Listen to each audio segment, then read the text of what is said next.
Մի շարք երկրներում իրավաբաններն իրենց ծառայությունների 2-ից 5%-ը անվճար են իրականացնում քաղաքացիների համար, այդ կերպ թեթևացնելով այն մարդկանց բեռը, որոնք երբեմն պատրաստ չեն լինում օգտվելու փաստաբանական ծառայություններից։ Pro bono կամ հասարակական հիմունքներով ծառայությունն անձի իրավաբանական օգնություն ստանալու իրավունքի իրացման նողված մեխանիզմներից մեկն է։ Ինչպես է այն կիրառվում փաստաբանական համայնքում, արդյոք համակարգն արդյունավետ է գործում մեր երկրում։ Դա ըստ էության փաստաբանի այսպես հանրային պատասխանատվությունն է այն զգայուն գործերով կամ իր համար նշանակություն ունեցող հանրության կամ խոցելի խմբերին իրավաբանական օգնություն ցուցաբերելու, դրանով այսպես ասած նաև ընդգծելու, որ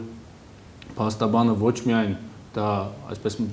բիզնես գործունեություն է, փաստաբանությունը, այլ առաջին հերթին հենց իրավապաշտպան գործունեություն է։ Ցանկացած իրավաբանական ընկերություն իր թիվս այլնի, որպես առաքելության մաս մշտապես գործերի որոշակի քանակ մատուցում է pro bono հիմունքներով։ Եվ սա առավել պարտադրողական չէ, սա ավանդույթի հարց է։ Ինչպես հայտնի է, հունվարի 1-ից փաստաբանական գործունեությունը հարգվում է ԱԱՀ-ով, ինչը փաստաբանների եւ քաղաքացիների շրջանում մտահոգություններ առաջացրեց, որ այլևս հնարավոր չի լինի pro bono հիմունքներով փաստաբանական ծառայությունների մատուցումը։ Նախորդ տարի փոփոխություններ եղան հարկային օրենսգրքում, որի արդյունքում փաստաբանները չեն կարող շրջանառության հարկով հարկվել, այսինքն միայն ավելացված արժեքի հարկի եւ շահութահարկի այսպես ոլորտում պիտի աշխատեն,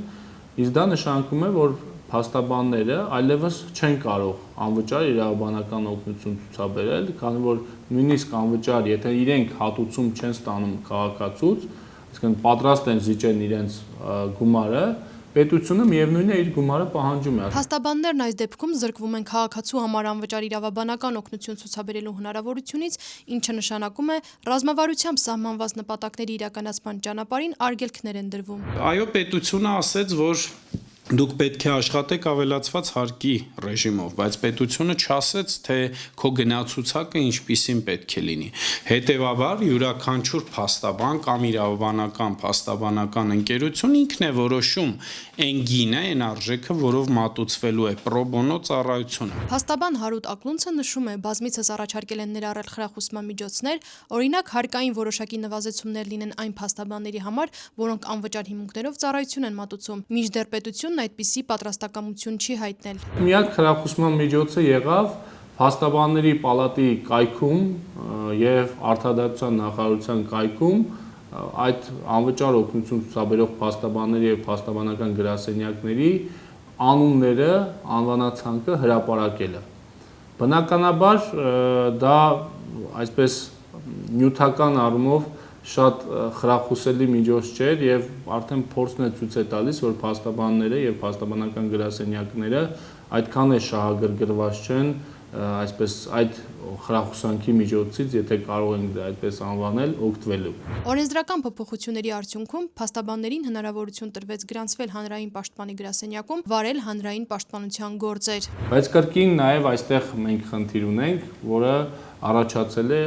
կրկին հարկային փոփոխությունների պատճառով, այսինքն մի կողմից մենք արձանագրել ենք, որ փաստաբանը կարող է գալ գրանցվել եւ պետության բեռը, որը իրականացում է հանրային պաշտպանի գրասենյակի միջոցով թոթափել որոշակի, հիմա ըստ էության այդ հնարավորությունը չկա, որովհետեւ փաստաբանը եթե նույնիսկ գա գրանցում է եւ այդ գործերը վերցնում է, այստեղ կարող են խնդիրներ առաջանալ հարկային պարտավորությունների հետ կապված։ Փաստաբանները հասարակական հիմունքներով քաղաքացիներին իրավաբանական ծառայություններ մատուցելու համար հարկային պարտավորությունների հետ կապված խնդիրներից խուսափելու համար փորձում են տարբեր մեխանիզմներ մշակել։ Օրինակ մեզ համար մենք նաև հայտարարություն ենք տարածել այս մասով, որ կոնտրալեգեն փաստաբանական ընկերությունում ծառայությունների արժեքը խորհրդատվության համար 100 դրամ է։